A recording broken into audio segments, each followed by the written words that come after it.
लोग चाहते हैं और सागो सामान और सस्ते।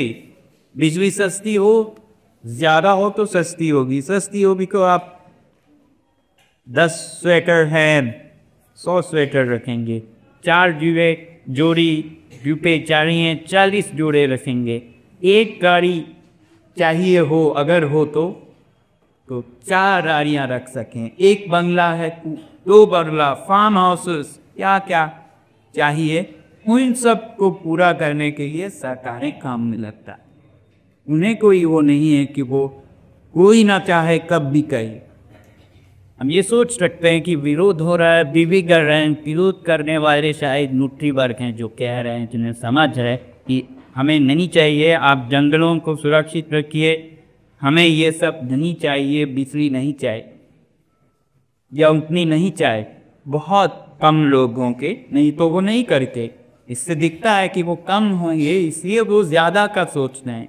और जो कम हैं उन्हें भी शायद नहीं पता कि वो बोल तो रहे हैं कि आप बिजली घर, कोयले का बिजली घर बना रहे हो, पोल्यूशन हो रहा है, हवा खराब हो रही है। फिर गर्मियों में वही लोग दफ्तर में 18 डिग्री पे एयर कंडीशनर को रखते हैं, बाहर 47-50 डिग्री है और अंदर 18-20 डिग्री है, और फिर 3 को 3 सूट लगाते हैं, जैसा हम लद्दाख में नहीं करते हैं क्योंकि ठंडा इलाका है, वो हम दिल्ली कलकत्ता में करने लग जाते हैं। रात को हम रज़ाई पहन के सोते हैं, 45 डिग्री में रज़ाई पहन के सोते हैं, जबकि स्टडीज अध्ययनों के मुताबिक भारत के लोगों को 28 डिग्री तक अच्छा लगता है, 26-28 डिग्री तक वो आराम महसूस करते हैं। फिर भी हम अपने आराम को इतने महंगाई से आराम करते हैं कि 18 पे ठंड लगती है तो रज़ाई पहन के सोने। ऐसा खेल खेलें और फिर गेम में हम पर्यावरण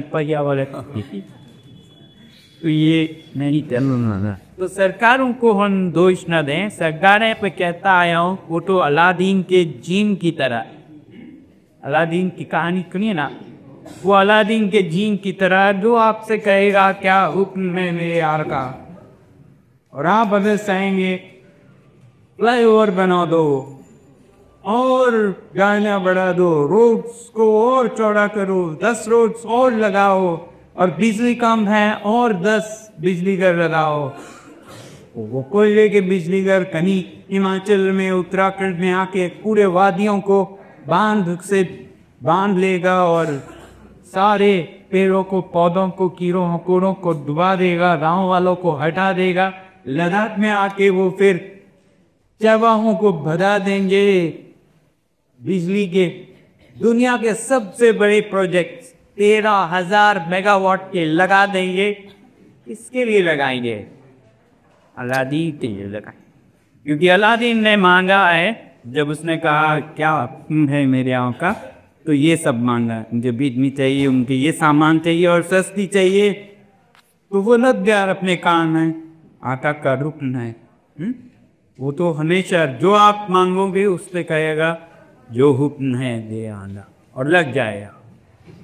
हमने कभी शायद नहीं मांगा है कि मुझे ये सब नहीं, जितना हो ठीक है, मगर अब नहीं, मुझे अब का हवा चाहिए, सांस चाहिए, मुझे अब साफ पानी चाहिए। वे बच्चे कैसा सांस लेंगे, कैसा पानी पिएंगे, कैसे जमीन पे खेलेंगे, तो उसकी चिंता है। अब ये सब बंद करो अलादीन, अब तुम हवा साफ करने में लग जाओ।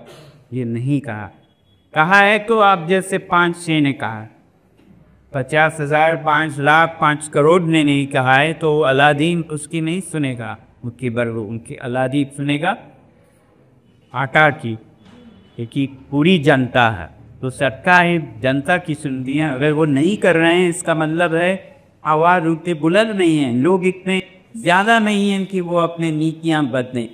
तो इसलिए जहाँ एक तरफ हम सरकार से कहते हैं कि करो, ये मत करो, सही है, किसी को तो आवाज़ उठानी चाहिए, मगर दूसरी तरफ अगर ये भूल जाएं कि हम ही आवाज़ करते रहें और साथ में पूरी ना हो, तो फिर ज़्यादा देर नहीं चलेगी। इसलिए हमारा एक बहुत बड़ा लक्ष्य मिशन होना चाहिए कि ज़्यादा से ज़्यादा लोगों में जागृति लाएं कि आप क्या चाह रहे हैं।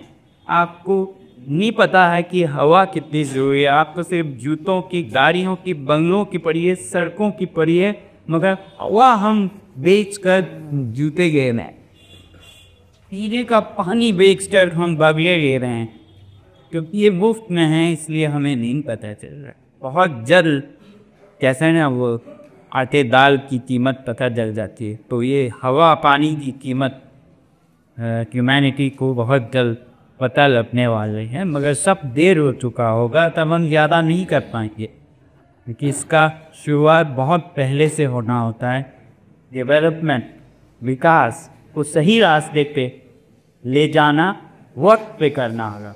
अब कुछ लोग ये भी पूछते हैं कि आप क्या एंटी डेवलपमेंट हो, विकास विरोधी हो? बिल्कुल नहीं, बिल्कुल नहीं। विकास होनी चाहिए, मगर विकास के ही सिद्धांत कहते हैं कि विकास एक हद तक विकास है, उसके आगे विनाश, उसके आगे विनाश है। जब बहुत ज़्यादा हो जाए तो आपके घर में भी बहुत कमा लिया, बहुत पैसे आ गए, कुछ भी करो, 5 गाड़ियाँ करो, 5 घर खरीदो, उसके बाद आपको कोई सेटिस्फेक्शन, संतुष्टि नहीं देता है। जब हम ये बातें करते हैं कुछ लोग सोचते हैं ये तो कुछ धर्म की बात कर रहा, ये कोई बाबा की बात कर रहा है, टची टी न्यू एज था।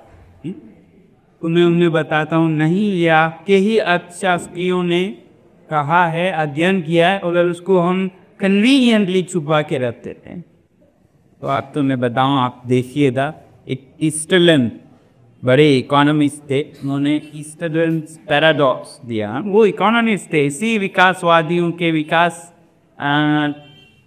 चाहने वालों के ही गुरु हैं। उन्होंने कहा ये अध्ययन कर देगा, ऐसे ही नहीं कहा, मैं तो ऐसे ही कहता था, मगर उनके अध्ययन में ये सिद्ध हुआ कि जब आपके पास कुछ ना हो, और मैं कहता हूँ तो विकास होना चाहिए। जब आपके पास खाने के लिए रोटी ना हो, पहनने के लिए कपड़े ना हो, रहने के लिए घर ना हो, और कहें कि आप संतुष्ट हो जाओ, तो नहीं हो सकता है आप संतुष्ट, इसलिए आपको चाहिए। तो इसलिए शुरू में अगर आपसे ग्राफ की तरह देखें, यहाँ पैसा हो, यहाँ खुशी हो, तो ज़ीरो जब दौलत होगी तो खुशी भी ज़ीरो होगी। कोई भी बीमार होके खुश नहीं हो सकता है, ठंड में कुछ नहीं होगा, भूखा कुछ नहीं होगा। तो ज़ीरो वेल्थ, ज़ीरो हैप्पीनेस। जैसे नहीं वेल्थ बढ़ेगा, हैप्पीनेस बढ़ेगी, वेल्थ बढ़ेगा, हैप्पीनेस बढ़ेगी। आपको जूते खरीदेगा, कपड़े खरीदेगा, कंबल खरीदेगा, घर बनाएगा, खाना खरीदेगा, तो हैप्पीनेस बढ़ेगी। करते करते अब वो तीसरा जूता, 10वां जूता, दूसरा बेड खरीदेगा, तब वो ग्राफ लीनियर नहीं जाता है, वो फिर फ्लैट होने लगता। तब आप और पैसा कमाइए, मेहनत उतना ही लगेगी, टेंशन उतना ही लगेगा, मगर खुशी नहीं पड़ेगी। और बहुत बार तो ये नीचे को आने लगता है, और बढ़ेगी आप महक, और आपके गम और दुख और बढ़ेगी, और खुशी और कम होने लगेगी। पैसा ज़्यादा हो, खुशी कम हो, शायद इसीलिए होगा जो दुनिया के सबसे ज़्यादा आत्महत्या, खुदकुशी के दर हैं, वो सबसे अमीर शहरों में पाए जाते हैं, देशों में पाए जाते हैं। अगर इससे खुशी बढ़ती, संतुष्टि बढ़ती, तो कोई अपना जान क्यों लेता? जो इतना विकास हो गया, इतना कुछ जो चाहिए था आपको, खुशी के खोज में आप ये जो जद्दोजहद कर रहे हैं, अगर को हासिल करते तो फिर ऐसा क्या कि आप जान ही देने के आ गए, तो नहीं। और ये आत्महत्या बिल्कुल गरीब जगह पे भी होती है, और बिल्कुल लकीर जगहों पे भी होता है, कि बीच का रास्ता, मध्यम मार्ग, मिडिल मार्ग बेहतर है। तो ये इकोनॉमिस्ट का दिया हुआ मंत्र है, जो ये डेवलपमेंट जो चाहते हैं वो नहीं क्या करते हैं। तो उस पर अगर हम देखें, ऐसे और भी सिद्धांत हैं, मैं उसमें डिटेल में नहीं जाऊंगा, आप अगर चाहें तो देखिएगा, law of diminishing marginal utility, ये इकोनॉमिक्स के मतलब सिद्धांत हैं जिस पर कि ये विकास चल रहा है आज का। तो ऐसे भी पहलू हैं जिसको हम नकार रहे हैं और ये जा रहा है। तो लॉ ऑफ डिमिनिशिंग मार्जिनल रिलेटिविटीज देखिएगा, जिसमें यही कहा जाता है कि आप जैसे जैसे ज़्यादा और ज़्यादा करेंगे उसका वैल्यू कम होता जाएगा, उससे आपको कोई फर्क नहीं पड़ेगा, मगर उसको करने का जो कीमत कुदरत उठाता है, पर्यावरण पे जो पड़ता है दबाव कीमत, वो सही होगा।